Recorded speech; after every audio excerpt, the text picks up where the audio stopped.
1,73 milliard d'euros collectés en 2025, tout type de plateforme de financement participatif confondu. Parce qu'une plateforme de crowdfunding ne peut pas légalement détenir l'argent de ses utilisateurs. Elle doit s'adosser à un établissement de paiement régulé, et là, tous les partenaires ne se valent pas. Un aspect très important, la plateforme de financement participatif n'est pas habilitée à encaisser les fonds pour le compte de tiers. Donc à aucun moment, les flux ne transitent par la plateforme. Le financement participatif, c'est plein de micro-financements qui arrivent de divers investisseurs, d'une centaine d'investisseurs pour rejoindre un porteur de projet. Si le PSP ne s'adapte pas au modèle économique de la plateforme qui est une multitude de petits investissements, ça va vite coûter très cher. Le secteur financier est régulé, très régulé, peut-être le deuxième secteur le plus régulé après la santé, et que tout ça c'est pas anodin, il faut se faire accompagner. La difficulté réside dans l'aller-retour entre l'investisseur et le porteur de projet, et c'est là toute la difficulté et toute la technicité que doit avoir le prestataire de services de paiement. Il y a effectivement assez peu de prestataires de paiement aujourd'hui qui s'adressent aux plateformes de financement participatif.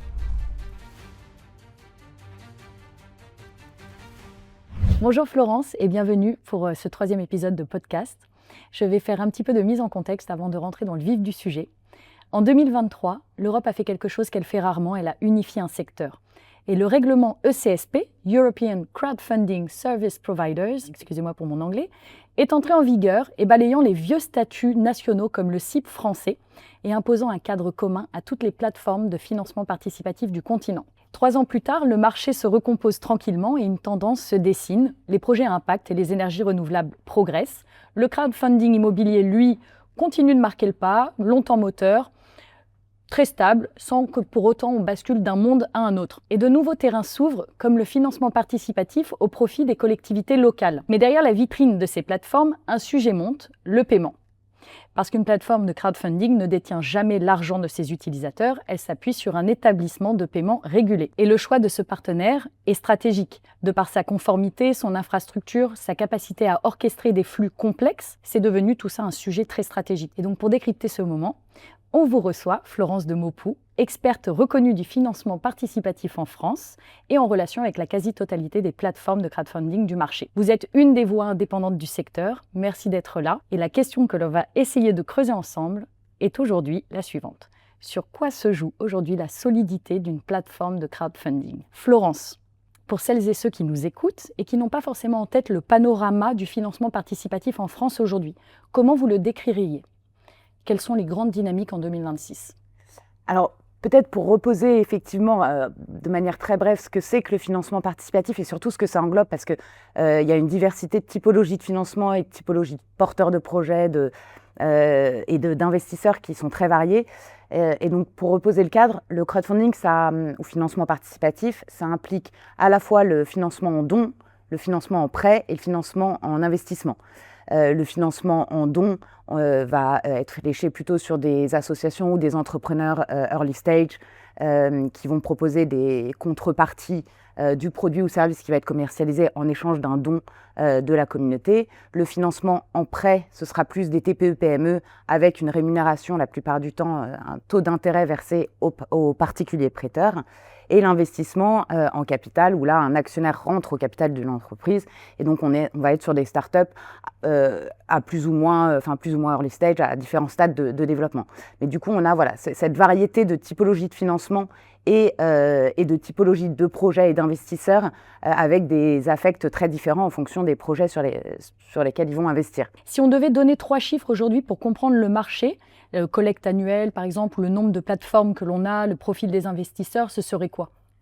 Alors 1,73 milliard d'euros collectés en 2025, donc collectés en France tout type de plateforme de financement participatif confondu, c'est une légère hausse par rapport à l'année précédente, 1,8% de croissance par rapport à 2024. À noter que le financement participatif a connu des années de croissance très forte, avec un pic en 2022 de 2,35 milliards d'euros collectés. Et depuis 2022, la collecte en financement participatif s'étiolait un peu. Et là, on est sur la première année, après 2 années de recul, où on retrouve un peu une croissance qui est portée toujours par le secteur de l'immobilier, on y reviendra, mais qui perd un peu sa place néanmoins. Et sur les depuis 2015, c'est 13 milliards d'euros qui ont été collectés sur les plateformes. Et aujourd'hui, si je me concentre, parce que je pense que c'est plutôt sur le prêt et l'investissement qu'on concentrera cette discussion, si je me concentre sur les plateformes qui peuvent faire du prêt rémunéré ou de l'investissement en titres financiers, on a à peu près 59 pour être exact, plateformes de financement participatif de CSP, donc European Crowdfunding Service Provider, qui sont immatriculés auprès de l'AMF. Quand on regarde les verticales qui progressent dans le crowdfunding français, projet impact, énergie renouvelable et plus récemment d'ailleurs le financement des collectivités locales, qu'est-ce qui explique cette dynamique et qu'est-ce que ça change concrètement pour les plateformes ? Alors, c'est vrai que, vous l'avez dit, hein, l'immobilier a été longtemps et est encore la locomotive du secteur, mais perd un peu, du fait de la crise de l'immobilier qu'on connaît, perd un peu sa place dans la collecte en financement participatif. Ça représentait 70% des montants collectés en 2022.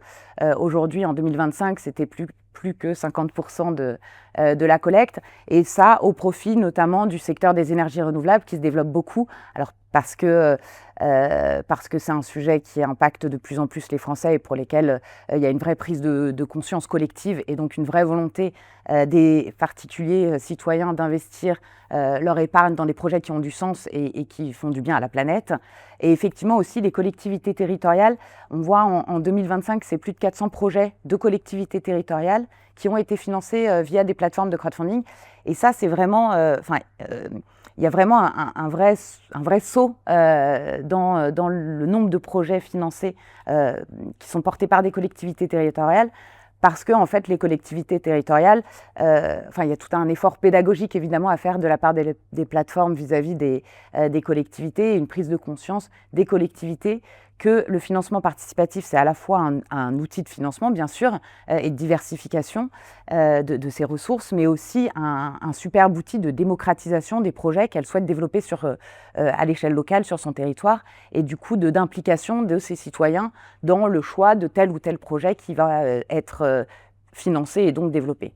Donc vous disiez le crowdfunding au profit des collectivités, mairies, départements, hôpitaux, c'est un univers très différent et pourtant ça englobe déjà plus de 400 projets. Pourquoi si peu d'acteurs s'y aventurent encore ? Alors, ça dépend si on parle si peu d'acteurs plateformes de financement participatif ou si peu d'acteurs collectivités territoriales. Il y a deux choses. En fait, il y a assez peu de plateformes qui adressent les collectivités territoriales parce que c'est du temps long. Et une collectivité met beaucoup plus de temps à se décider pour effectivement porter ce projet en financement sur une plateforme qu'un particulier, une start-up, une TPE-PME, où la chaîne de décision est beaucoup plus rapide. Donc c'est vrai que ça demande aussi pour les plateformes de financement participatif un effort pédagogique et d'accompagnement de l'activité et de tous les décideurs qui est plus important que pour d'autres structures. Et puis un effort pédagogique aussi de la part des citoyens pour expliquer pourquoi est-ce que la collectivité va faire appel à l'épargne citoyenne pour financer ce projet, citoyens qui par ailleurs payent déjà un impôt. Donc c'est vraiment, il y a un vrai effort pédagogique supplémentaire à faire, ce qui explique que ça progresse, mais ça prend peut-être plus de temps que pour d'autres typologies d'acteurs. Merci beaucoup Florence. On parle peu de conformité dans le crowdfunding et pourtant c'est probablement ce qui structure le plus la vie quotidienne d'une plateforme. À deux niveaux, son propre statut, évidemment le partenaire de paiement sur lequel elle s'appuie. D'où la question suivante. Depuis novembre 2023, le crowdfunding européen est encadré par un règlement unique, le règlement ECSP dont on a parlé, qui a remplacé les statuts nationaux comme l'ancien CIP français, le conseiller en investissement participatif. 3 ans après son entrée en vigueur, quel bilan vous en faites ? Qu'est-ce qui a vraiment changé pour les plateformes ? Alors je pense que les plateformes trouvent qu'on parle beaucoup de conformité, mais effectivement, le grand public, les investisseurs et les porteurs de projets ont sans doute pas conscience de tout l'aspect réglementaire et conformité. Peut-être pour refaire rapidement l'historique, en France, on avait un cadre réglementaire spécifique à l'univers du financement participatif depuis 2014. Et on est les premiers à avoir mis en place un cadre réglementaire spécifique avec les statuts de IFP, donc intermédiaire en financement participatif pour les plateformes de dons et de prêts, et le statut de CIP, donc conseil en investissement participatif, pour les plateformes de titres financiers, obligations, actions. Et effectivement, ce règlement européen qui a créé le statut alors qu'on peut appeler statut PSFP, donc en français prestataire de services de financement participatif, ECSP en anglais, European Service Crowdfunding Provider, met à plat toutes les réglementations nationales éventuellement existantes pour harmoniser l'ensemble du cadre réglementaire à l'échelle européenne. Donc effectivement, c'est un peu une révolution dans le cadre réglementaire européen, puisque c'est la première fois qu'on a un règlement financier qui harmonise tout un secteur d'activité. Et ça vient dans le cadre de l'Union, historiquement l'Union des marchés de capitaux, qui maintenant est le Saving and Investment Union. Donc c'est une des premières actions assez fortes d'harmonisation du marché financier européen. Ce que ça a changé, ça a supprimé le statut CIP du règlement, enfin de la réglementation française.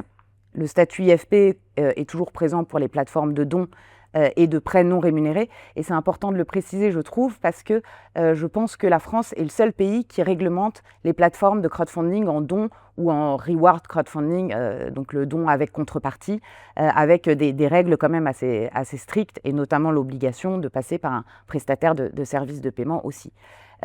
Pour ce qui est du PSFP, donc qui vient réglementer toutes les plateformes qui font du prêt et de l'investissement en capital, ça a demandé du coup aux plateformes de se mettre à jour sur ce nouveau cadre réglementaire. Donc elles ont eu une période de transition de 2 ans, initialement 1 an, mais grâce au lobbying des associations de FinTech et de crowdfunding européennes, on a réussi à pousser cette période de transition d'1 an supplémentaire. Et donc depuis novembre 2023, toute plateforme européenne qui souhaite faire du financement participatif en prêt ou prêt rémunéré ou investissement en titre financier a l'obligation d'avoir ce statut. Ce qui a eu pour conséquence, d'une part, d'épurer un petit peu le secteur quand même, et aussi de donner l'opportunité aux plateformes françaises d'aller passeporter, si elles le souhaitaient, leur activité dans d'autres pays européens, et inversement aux plateformes européennes de venir proposer leur activité en France. Et c'est ça le gros atout de ce statut européen, c'est vraiment le passeportage. Même si on y reviendra peut-être, mais dans les faits, c'est moins simple que ça n'en a l'air. Merci beaucoup. C'est vrai qu'il y avait une question qu'on avait sur l'histoire du passeport européen, c'est-à-dire une plateforme française qui peut opérer dans toute l'Union, vous y avez répondu. Est-ce qu'on voit vraiment des plateformes l'utiliser ou ça reste théorique ? Alors, c'est encore assez marginal parce que dans les faits, l'avantage, c'est que le PSFP, c'est un règlement européen. Donc, ce n'est pas une directive et donc ça s'applique sans transposition. Ça s'applique directement dans les pays. Dans les faits, il y a quand même des marges d'interprétation des superviseurs nationaux qui font qu'il va y avoir tout le temps un peu des subtilités quand on va vouloir aller dans un pays ou dans un autre, des règles nationales qui perdurent quand même, et au-delà de l'aspect réglementaire, il y a des règles culturelles, de connaître la langue, d'avoir des relais sur place dans le pays pour discuter avec le superviseur, discuter avec l'écosystème, immobilier si c'est une plateforme de l'immobilier, ENR, etc. Et donc, tous ces aspects-là font que le passeportage n'est pas si simple. Et de fait, en France, donc on a 59 PSFP. Il y en a, depuis que l'agrément est possible, il y a 6 PSFP français qui ont été radiés. Donc, on a dû monter à 62, redescendre à 59 plateformes PSFP en France. Et parmi celles-ci, il y en a 17, je crois, qui ont demandé le passeport dans d'autres pays. Les autres ont juste demandé à pouvoir exercer en France. Ce qui veut dire qu'il y a peu de plateformes pour l'instant qui ont la velléité de s'exporter en Europe. Et quand bien même sur ces 17, il y en a qui ont demandé le passeport au cas où, en prévention, mais qui n'ont pas encore réellement développé des activités. Et beaucoup d'autres qui, pour l'instant, restent concentrés sur la France, sur l'Hexagone. Il y a une autre dimension de conformité distincte et qu'on aborde peu, celle du partenaire de paiement. Parce qu'une plateforme de crowdfunding, on l'a déjà dit, ne peut pas légalement détenir l'argent de ses utilisateurs. Elle doit s'adosser à un établissement de paiement régulé. Et là, tous les partenaires ne se valent pas. Pourquoi cette brique est-elle aussi déterminante? Et qu'est-ce qu'une plateforme doit attendre d'un bon partenaire de paiement aujourd'hui? C'est en effet un aspect très important, c'est que la plateforme de financement participatif n'est pas habilitée à encaisser les fonds pour le compte de tiers.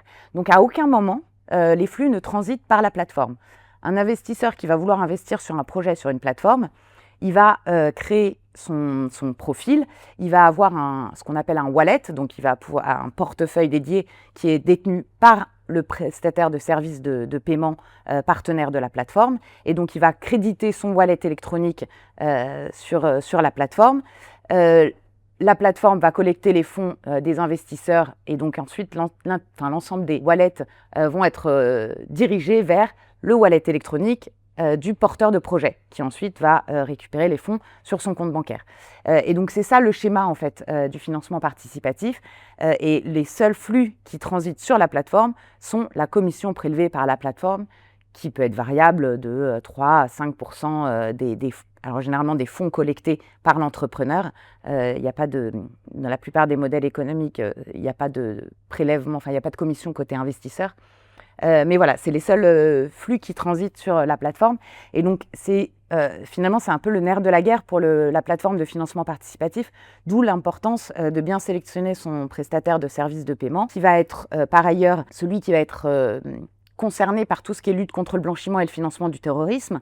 Et donc, là, on touche à un point quand même très sensible de protection des investisseurs et des épargnants et des porteurs de projets d'ailleurs, mais de confiance de la plateforme. Et donc, c'est le rôle de ce PSP de s'assurer qu'il n'y ait pas de blanchiment d'argent ou de financement du terrorisme via un examen des flux, et puis de multiplier en fait tous ces flux financiers.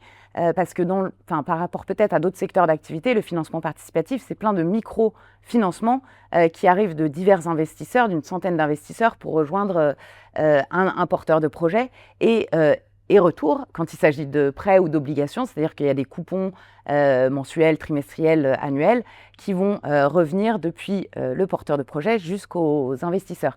Et donc, ces flux, c'est quand même assez technique, et donc d'où l'importance du PSP, effectivement.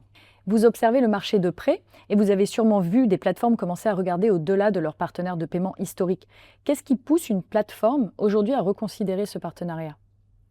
Alors, ça va être aussi les coûts de prime abord, parce que c'est vrai que si le PSP ne s'adapte pas au modèle économique de la plateforme, qui est une multitude de petits investissements, ça va vite coûter très cher. Donc, il faut que la plateforme… Par ailleurs, il peut y avoir des investisseurs dormants, donc des investisseurs qui se sont inscrits, qui ont créé un compte, mais qui n'ont pas encore pris la décision d'investir et peut-être ne le feront jamais. Donc, ces wallets dormants, s'ils sont payants pour la plateforme de financement participatif, c'est vrai que ça va être des coûts pour rien. Et donc, c'est des modèles économiques qui sont à comprendre de la part du PSP et qui vont être évidemment regardés par la plateforme de financement participatif. Et puis après, c'est toutes les obligations aussi de compliance, de double authentification. La réglementation, elle est quand même de plus en plus poussée. On parlait de LCBFT aussi, mais par exemple, les plateformes, aujourd'hui, le statut européen de prestataire de services de financement participatif n'impose pas aux plateformes d'obligation de lutte contre le blanchiment et le financement du terrorisme. C'est quelque chose qui est assez étonnant d'ailleurs. Et pour la petite histoire, la réglementation française précédente, avec le statut de conseil en investissement participatif, imposait des obligations de LCBFT. Donc on a perdu ça avec ce nouveau cadre réglementaire. On va le retrouver le 10 juillet 2027, puisque la réglementation relative à la lutte contre le blanchiment du financement du terrorisme liste les plateformes de crowdfunding comme assujetties. Mais du coup, c'est un vrai rôle aussi, une vraie communication entre le PSP et la plateforme qui vont être toutes les deux du coup assujetties aux obligations LCBFT, de bien se coordonner. L'un des acteurs, le PSP ayant la vue sur les flux, la plateforme ayant le lien direct avec les investisseurs et avec les porteurs de projets. Et donc ça, c'est aussi quelque chose qui est important pour le PSP pour pouvoir accompagner bien la plateforme de financement participatif qui a aussi des obligations de ce point de vue-là. Et peut-être, dernier aspect sur l'importance du choix du PSP pour les plateformes de financement participatif, c'est aussi l'accompagnement du PSP dans le plan de continuité d'activité et quel rôle la plateforme de le prestataire de services de paiement va jouer en cas de défaut de la plateforme. Quand vous discutez avec les plateformes aujourd'hui, quels sont les besoins paiement qui reviennent le plus souvent et auxquels le marché répond mal ? Peut-être qu'il y a des freins. Il y a effectivement assez peu de prestataires de paiement aujourd'hui qui s'adressent aux plateformes de financement participatif. Donc, le fait est qu'il y a une mise en concurrence des PSP qui est limitée, d'une part, et ce aussi pour la simple raison qu'il y a une spécificité française, sinon ce serait pas drôle, c'est que les régulateurs français imposent aux plateformes d'être enregistrées en tant qu'agents de service, de prestataires de services de paiement. Ce qui n'est pas le cas dans d'autres pays européens.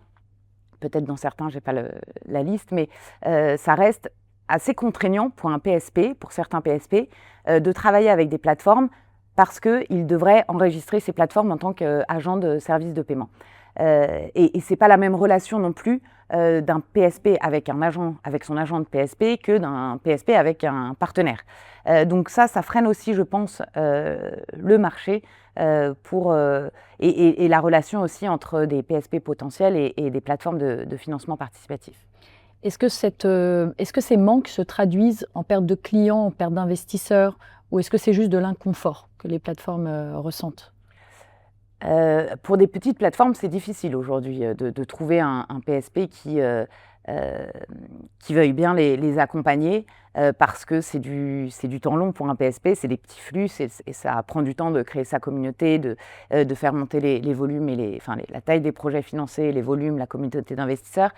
Donc c'est vrai que parfois la barre est assez élevée pour les PSP, pour s'adresser à ce type de clientèle plateforme de financement participatif. Une plateforme de crowdfunding, ce n'est pas juste une interface entre un investisseur et un porteur de projet, on vient de le voir. Derrière, il y a des schémas de flux très spécifiques, l'argent qui arrive de l'investisseur, comme vous l'avez expliqué, qui peut transiter par un compte de passage le temps de la levée, qui est ensuite reversé au porteur du projet, puis remboursé avec intérêt sur plusieurs années. Qu'est-ce que ces schémas ont de particulier par rapport à d'autres usages du paiement ? Où sont véritablement les difficultés techniques ? Je pense que la difficulté réside dans l'aller-retour entre l'investisseur et le porteur de projet. La plupart des places de marché, e-commerce, etc., c'est du one-shot et il n'y a pas de flux-retour. Et c'est là toute la difficulté et toute la technicité que doit avoir le prestataire de services de paiement, d'être capable non seulement d'envoyer une multitude de flux vers un seul porteur de projet identifié, et d'autre part de réceptionner ensuite, quand il s'agit d'investissements obligataires ou de prêts, les remboursements à chacun des investisseurs.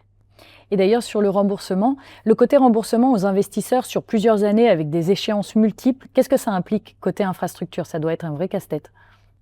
Alors là, il faut poser la question à un PSP, effectivement, il sera mieux renseigné. Mais effectivement, et ça rejoint mon propos de dire qu'il y a assez peu de PSP qui s'adressent aujourd'hui au marché du financement participatif parce que ça doit être un vrai casse-tête. Chaque plateforme a ses propres règles, les durées de blocage des fonds, les échéanciers de remboursement, les conditions de versement. Qu'est-ce qu'une plateforme devrait pouvoir paramétrer elle-même sans repasser par son fournisseur à chaque fois ? À peu près tout.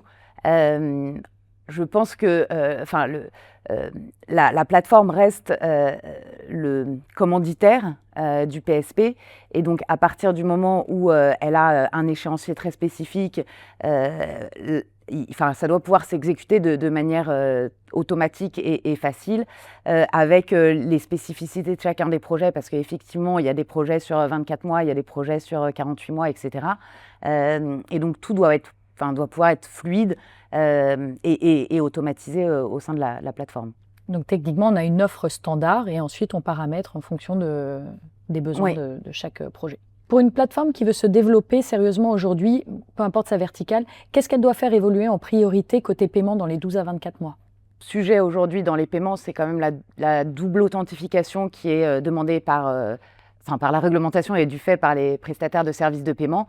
Et donc, ça doit être quelque chose qui doit être intégré vite et de manière le plus fluide possible parce que pour les investisseurs, c'est toujours un peu compliqué de changer de process, de réenvoyer des documents qu'on nous a déjà demandés. Donc ça, c'est vrai que ça a été mis en place l'année dernière, un peu dans la douleur et pour les plateformes et pour les investisseurs. Et donc ça, c'est sans doute un sujet d'attention pour les plateformes qui se lancent aujourd'hui ou qui doivent se mettre à jour d'un point de vue conformité. Florence, vous occupez une place un peu particulière dans l'écosystème. Vous animez, vous observez, vous conseillez. Parlons de ce que vous voyez depuis ce poste d'observation. Concrètement, quand une plateforme vous sollicite aujourd'hui, qu'est-ce qu'elle vient chercher? Un diagnostic, un éclairage sur le marché, un avis sur ses choix d'infrastructure? En quoi pouvez-vous l'aider? Alors, le rôle d'une association professionnelle comme France FinTech, c'est pas de faire du conseil. Néanmoins, et j'ai un petit historique effectivement dans l'univers du financement participatif, donc il y a toujours des bonnes pratiques à partager. Et ça, c'est tout le rôle d'une association professionnelle et tout mon rôle vis-à-vis des acteurs du financement participatif, de pouvoir échanger les bonnes pratiques, de pouvoir un peu aussi rappeler le contour réglementaire. Est-ce que ça implique de se lancer en tant que plateforme de financement participatif aujourd'hui, ce que ça permet, à la fois ce que ça implique le statut européen de financement participatif en termes d'obligations, en termes de fonds propres. Il y a des garanties prudentielles à avoir, donc c'est pas anodin. On ne lance pas une plateforme avec zéro budget aujourd'hui. Ça implique de se faire accompagner par un cabinet d'avocats. Ça implique la mise en place de process fluides, la technologie de la plateforme, le prestataire de services de paiement qui va bien. Donc tout ça, c'est aussi rappeler un peu le cadre réglementaire et les obligations auxquelles doivent se confronter les plateformes de financement participatif. Et puis après, c'est de la mise en relation, c'est de l'accompagnement sur la durée, c'est expliquer les tendances, peut-être donner aussi une vision un peu européenne du marché du financement participatif, parce qu'on n'est plus sur une cour hexagonale. Aujourd'hui, il y a une vingtaine, 26, 27 plateformes de financement participatif européennes qui ont demandé l'agrément, qui ont demandé le passeport pour exercer leur activité en France. Pour l'instant, on les voit assez peu, à part quelques acteurs type Crowdcube ou Allianz, une plateforme italienne qui est dans l'immobilier. Mais c'est encore assez marginal. Le fait est qu'on a ouvert un marché européen et qu'il faut avoir conscience, je pense, en tant que plateforme de financement participatif en France, qu'on va être confronté à une concurrence européenne. Et soit on a des velléités d'aller à l'Europe, et dans ce cas, il va falloir étudier les pays, l'européanisation secteur pays par pays, parce que l'agrément n'est pas européen, l'agrément est européen de fait, mais l'activité de financement participatif est spécifique. Soit il va falloir être très solide sur ses appuis sur le secteur français, soit sur une niche, soit sur une typologie d'investisseurs, etc., pour pouvoir faire face à la concurrence. Parce qu'on l'a dit, il y a quand même 60 plateformes PSFP en France, donc déjà un marché assez dense.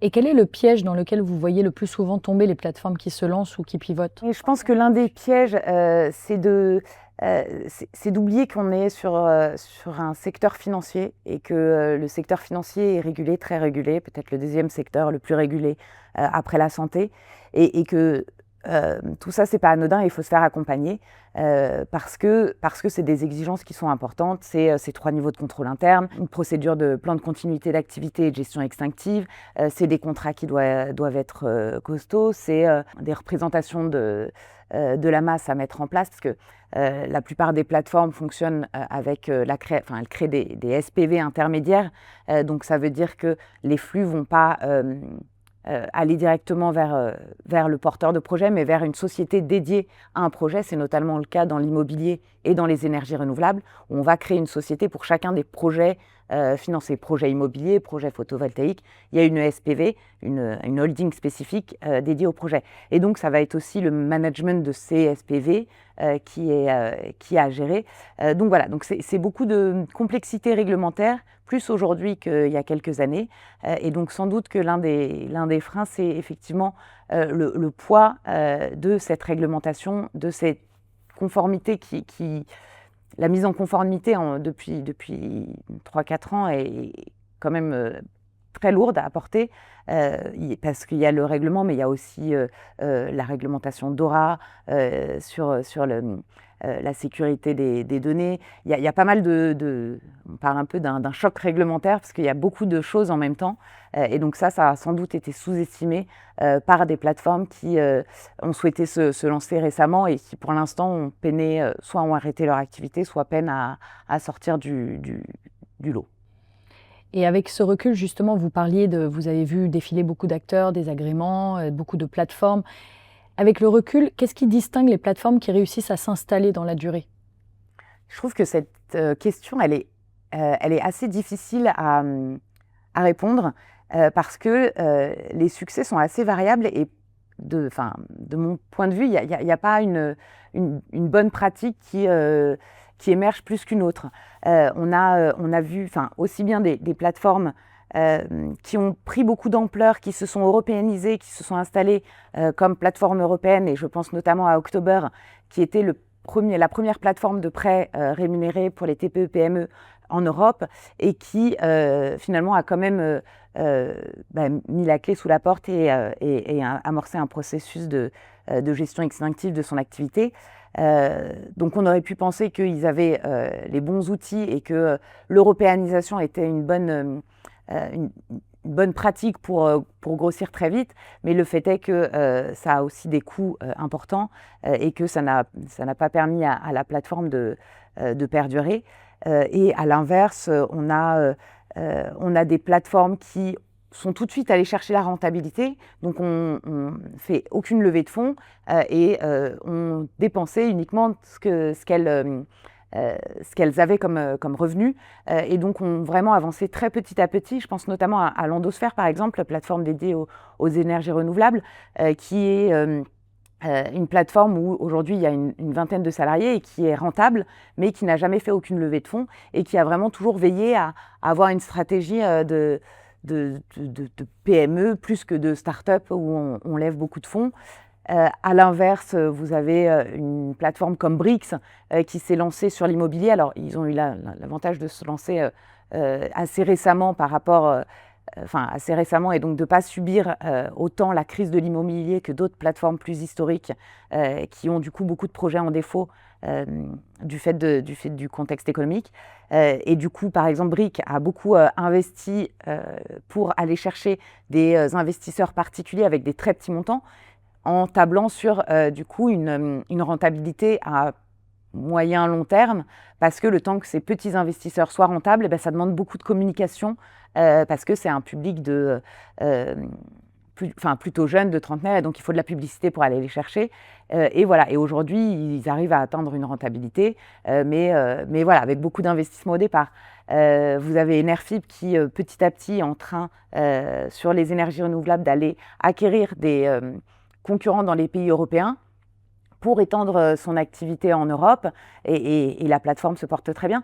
Donc voilà, en fait, il y a des stratégies hyper variables. Et si on se projette à 3-5 ans, à quoi ressemble le paysage du crowdfunding français selon vous?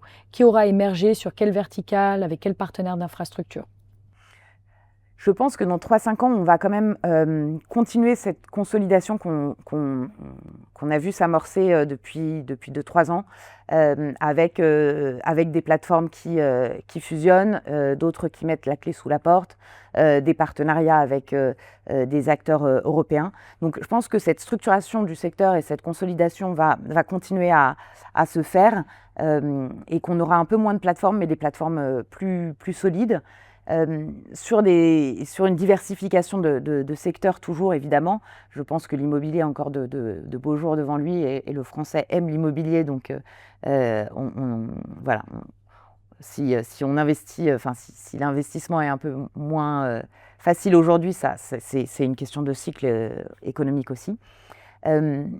Mais ce qu'on aperçoit, et je pense que ça va beaucoup se développer, c'est une diversification de la part des offres et des offres et des produits proposés par les plateformes. C'est-à-dire qu'elles ne vont plus faire simplement du financement participatif standard, elles vont aussi proposer des produits structurés, elles vont aussi proposer de la facturage, elles vont aussi faire de la formation, elles développent une multitude d'activités complémentaires, elles créent des fonds d'investissement, etc. Elles diversifient de manière importante leur offre pour adresser soit des typologies d'investisseurs différents, soit accompagner le porteur de projet sur d'autres typologies de besoins.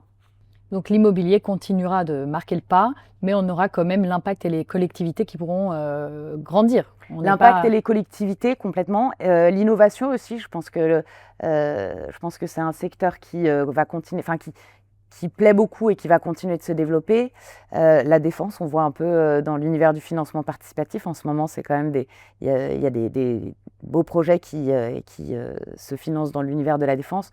Donc on va continuer à avoir une variété de secteurs d'activité, et je pense toujours avec l'immobilier et l'impact et les ENR en top position. Une dernière question, après je vous libère. S'il y a un message que vous aimeriez faire passer aux fondateurs et fondatrices de plateformes, aux porteurs de projets, aux investisseurs qui nous écoutent, ce serait quoi ? Testez le financement participatif investisseur si vous n'avez pas encore eu l'occasion de vous essayer à cet outil de financement. C'est un outil de financement, un outil de diversification de son épargne fabuleux pour affecter son argent dans des projets qu'on a identifiés et dans lesquels on a un affect ou un intérêt particulier. Il faut diversifier, donc ne pas hésiter à utiliser plusieurs plateformes, plusieurs projets. Pour les plateformes de financement participatif, le message serait de regarder l'Europe, parce que je pense que l'Europe regarde la France et qu'on a besoin d'acteurs solides à l'échelle européenne et qu'il n'y a pas de raison que ce ne soient pas des acteurs des plateformes françaises. Et pour les porteurs de projets, pareil, c'est un outil fabuleux aussi pour faire grossir sa communauté de clients, investisseurs potentiels. C'est un vrai outil, au-delà du financement, c'est un vrai outil d'acquisition et de marketing qui est, je pense, très intéressant. Merci beaucoup Florence de Maupoux pour cette plongée dans les coulisses du crowdfunding français.